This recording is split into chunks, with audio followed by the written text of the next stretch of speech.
Well, welcome to this episode of the KATcast, where today we're talking about how some things in the 90s were kind of considered high-end and exotic and, had to have it, but it was way out of our price range. And now they're just kind of commonplace.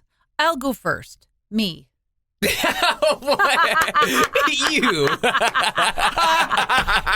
kidding. I was never into those things. There's truth in all joking. Other than Alive in the 90s. I remember, and everyone wanted these, and like looking back on it, it's the most silly. You remember like bag phones? Oh yeah, or like car, used or like them. car used phones. bag You know what I mean?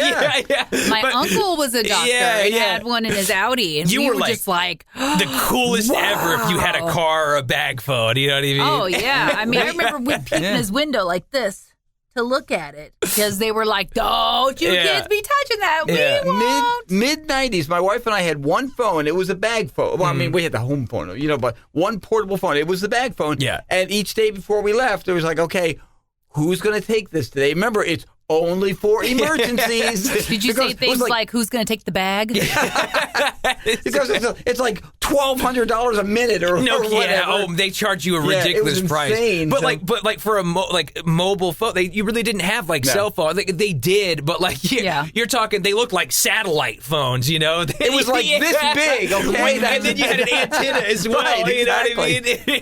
Well, and not only that, I worked for a radio station that more than one actually. That when we used to do our live broadcast on location, remotes as they're known in the business.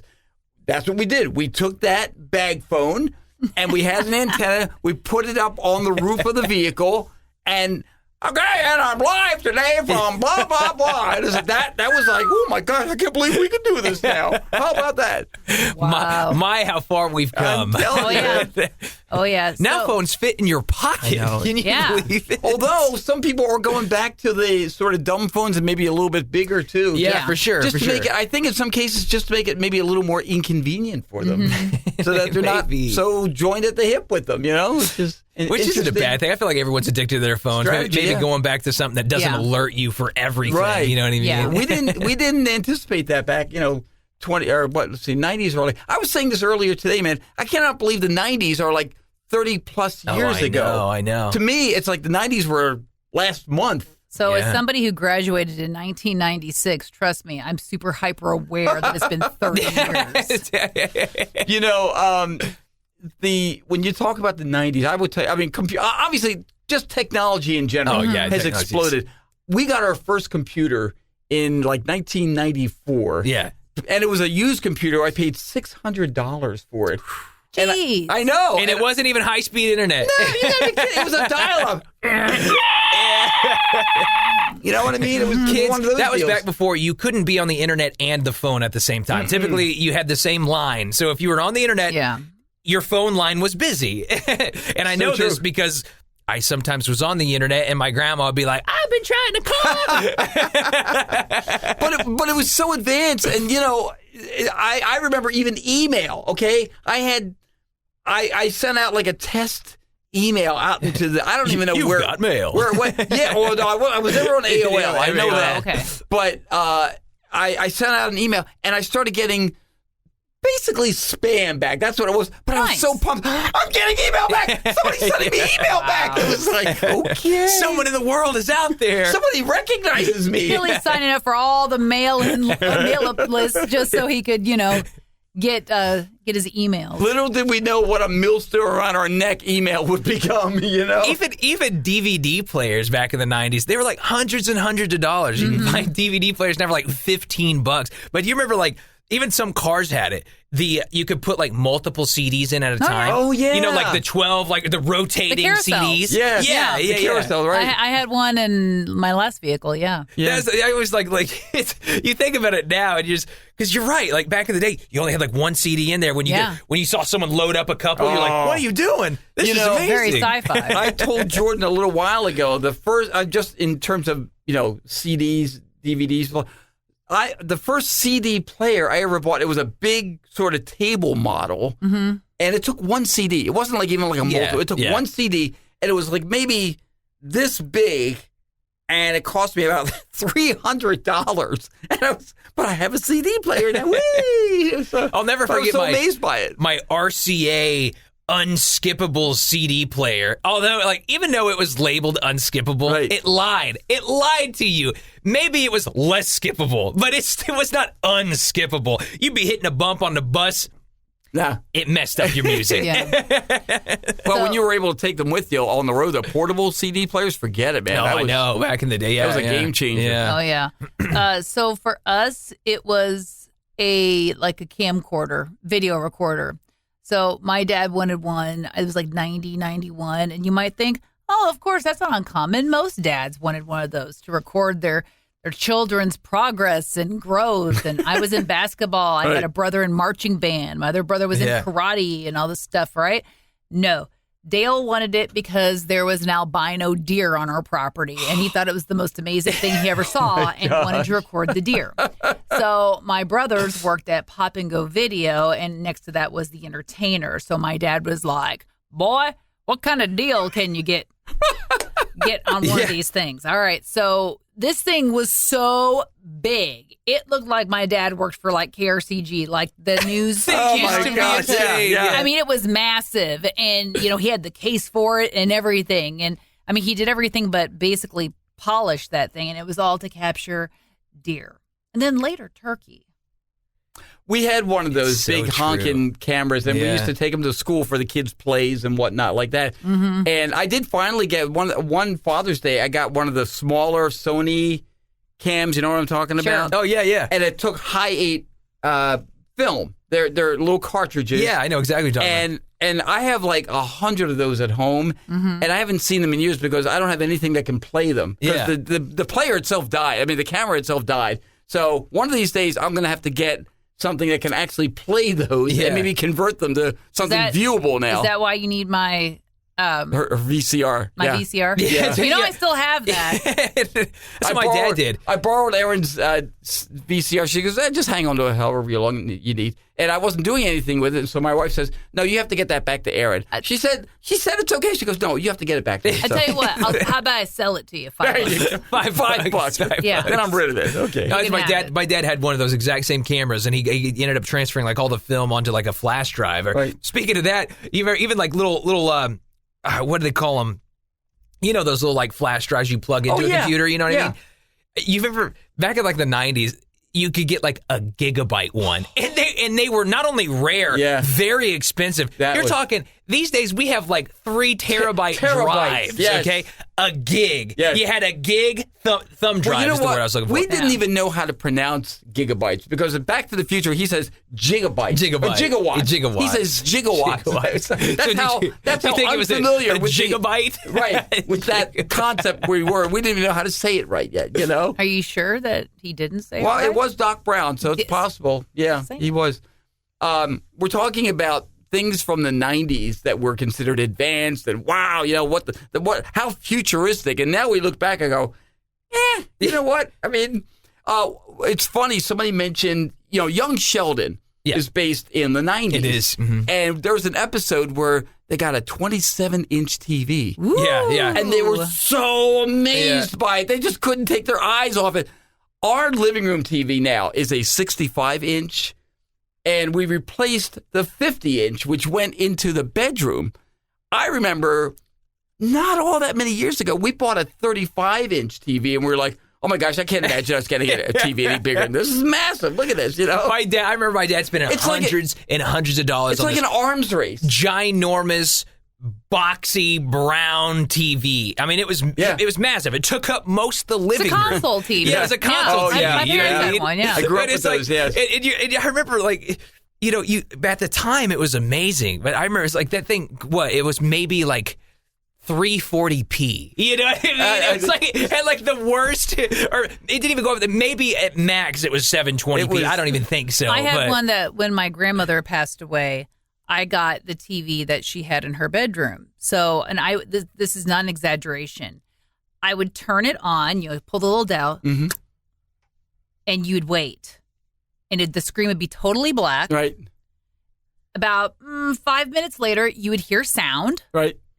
5 minutes after that, a teeny tiny dot would appear on the screen and then slowly grow. get back. Yes. Like it had to get warmed Yeah, up. It was an old tube TV. Oh my That's God. why. Yeah. We had those growing up, and I'm telling you, we had them inside the cabinet that was basically furniture because there was also a record player on top. You open the top, and there's a turntable, record player in there. Giant, well, when I say giant, but, side speakers. Yeah. Beautiful furniture, but it was a TV that you could count on breaking once every few months, My uncle was a TV repairman, so we always counted on Uncle Al. Whenever he came by, he always brought extra tubes and everything because he fixed all the relatives' TVs They when he make those visited. things like ridiculously big, though. You know what I mean? Like it's like compared to like the size of the screen. Sure. You're like, do the speakers need to be like? It's like if we shorten the speakers a little bit, we could get more screen. So my TV wasn't as elaborate as yours. It didn't have, a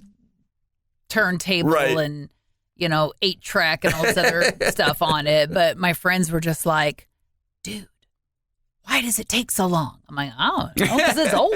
I love the camera thing too, because back then, even like digital cameras were kind of a luxury back in the day. I remember, really, my family we'd get like those disposable cameras. Well, for us, that was a luxury. It's like you can take like 40 pictures, then go get it developed or whatever in an hour. We had an we had a.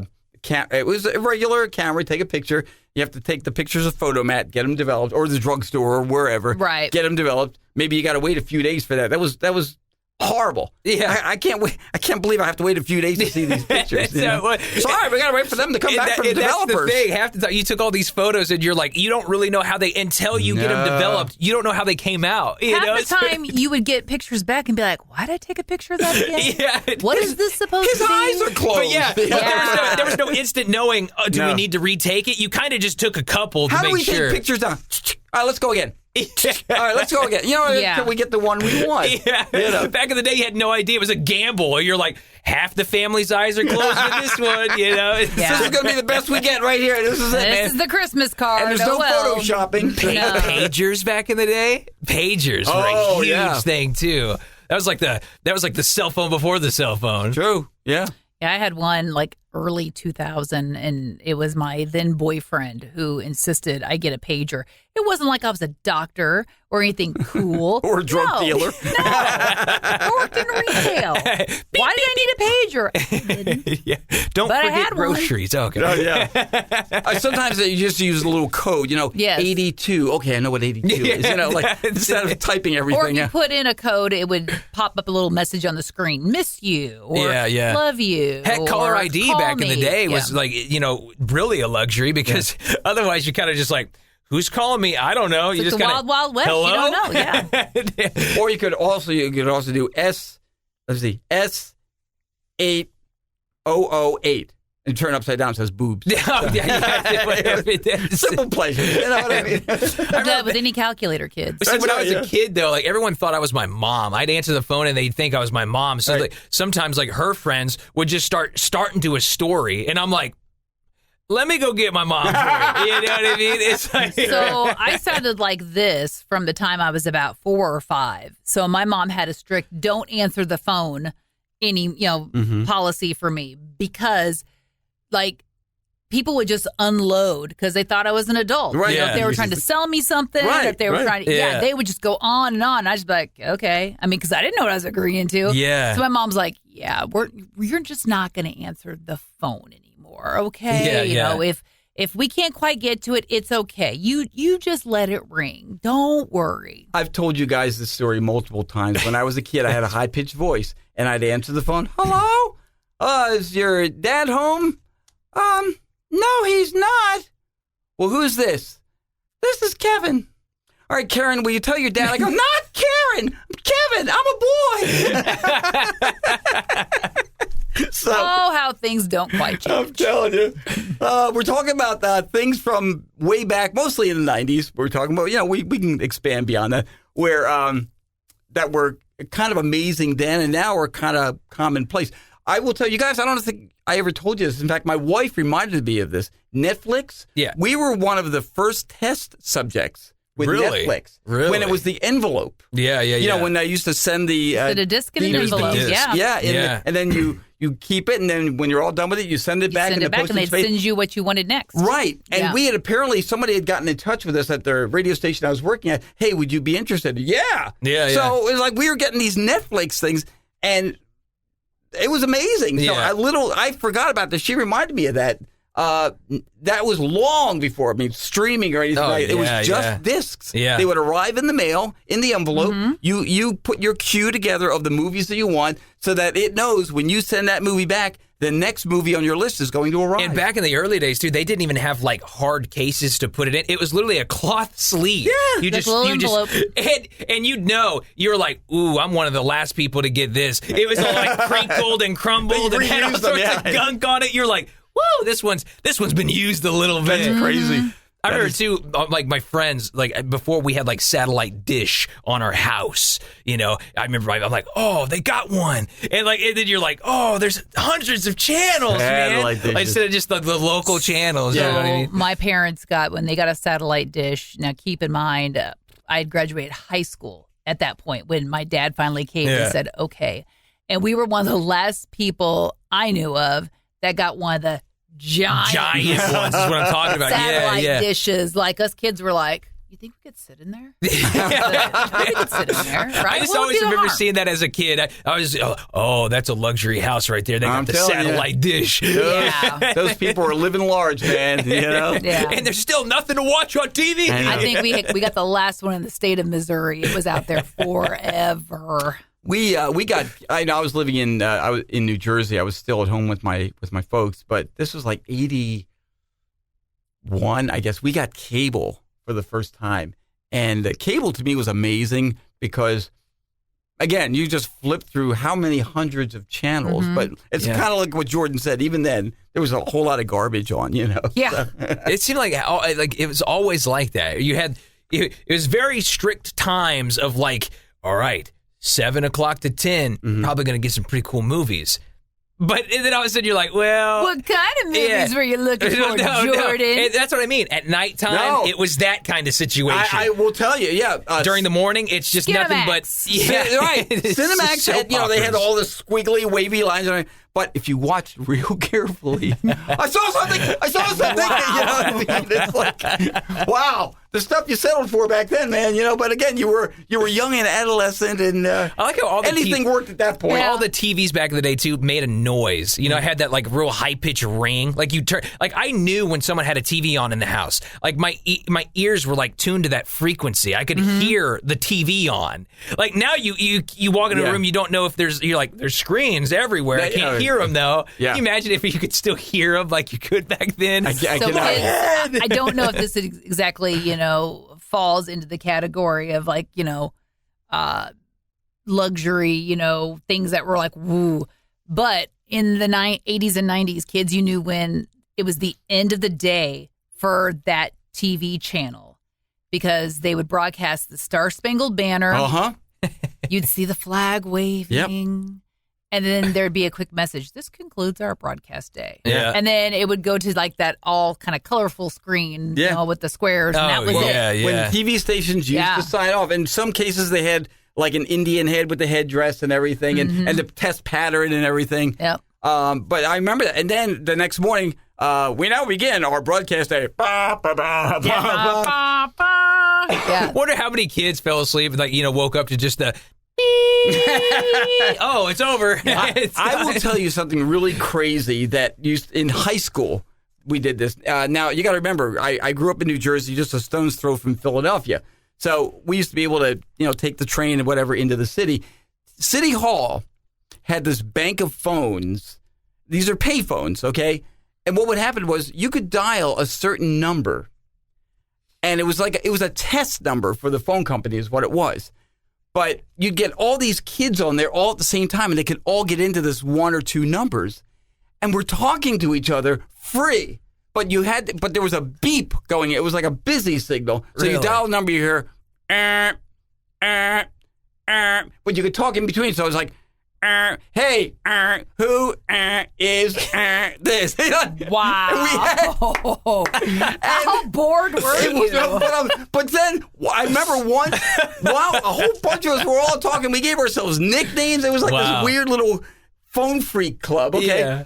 And then we hear this grown-up voice come on say, hey, kids, I got to do a couple things on this line here, so I need you to hang on give me about 10 minutes. So, okay. And we all hang up, and then he does this thing, and then we go back and, hey, are you back? Wow. Oh, my God. You know, I remember, so in the neighborhood, like, we finally got a cordless phone, okay? And there would be times where, like, I'd be chatting, talking to one of my buddies or something like that, but I would pick up someone else's signal. So then all of a sudden, like, every once in a while, I'd hear someone, like, else's conversation. And so what we'd sometimes do is we'd try to find, like, the location that it kind of would happen, kind of angle yourself to where, like, and then we'd, like, listen in on people's phone conversations. It's the frequency, that's why. What frequency? It was the frequency. So you would hear it, oh, the niece ain't having too good of a day. So growing up, we had a party line. Yeah. So we shared a phone line with several neighbors. So it was not uncommon that, you know, one of our neighbors, she was a chatterbox, and she was an older lady. And so that was her connection to the world right there. Yeah, we'd go to pick up the phone and make a call one of our friends or something, and we'd hear Blanche.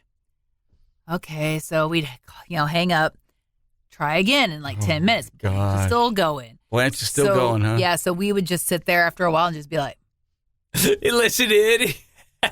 We didn't have anything else to do. We couldn't use the phone. What's the latest tea from Blanche? That's right. What's going on in Blanche's world? Blanche world. Are you breathing heavy? Oh. Yeah. Oh, man. Well, we're talking about, there's a big part of nostalgia here, obviously, and technology and things that were considered cool at one time or another. Yeah. And now it's kind of old. I cannot imagine. Well, you know what's funny? We never had a party line in my entire life. Really? Yeah, really? I was born in the dark ages, and we never had a party line for. I guess it was maybe a little more because I've always, for the most part, grown up in a pretty metropolitan area. Mm-hmm. You know, We's out in the country. Yeah, exactly. Yeah. So I suppose you had to do that. But I was going to say, can you imagine if you had a party line and you're like, all right, well, so many thousands of people all in one area. I'd be like, get off the phone. I need to use it. Every once in a while, my dad would be like, yeah, Blanche, I'm expecting a call, here in the next 10 minutes or so. Could you clear the line? Would you hang up for your dad? Yeah, I mean, for the most part, but it was not uncommon. Did you know where Blanche lived? Oh, yeah. So would you be able to knock on her door? Hey, Blanche, will you get off the phone? My brother did yard work for her. Okay. And we would always go down there for Halloween, and she'd make homemade popcorn balls. And they would always be either amazing, like the best thing you ever had, or hard as a rock. And she always wanted us to try them when we were there. So when they were hard as a rock, you're like, they're great, Blanche. You're super, Blanche. Thank you. Delicious. Oh, my gosh. It's great. Well, if you ever want to shoot us an email, if you got some thoughts of your own on this stuff, I'd love to hear. What are you nostalgic about? What do you remember, technology-wise or otherwise, growing up? Jordan, what's the email address? That is catcountry@mailzimmer.com. So shoot us an email, and we'd love to chat. And, of course, we would love for you to subscribe as well. Wherever you're watching or listening to this from, hit the subscribe button. And we thank you for joining us for this edition of the Cat Country KATcast.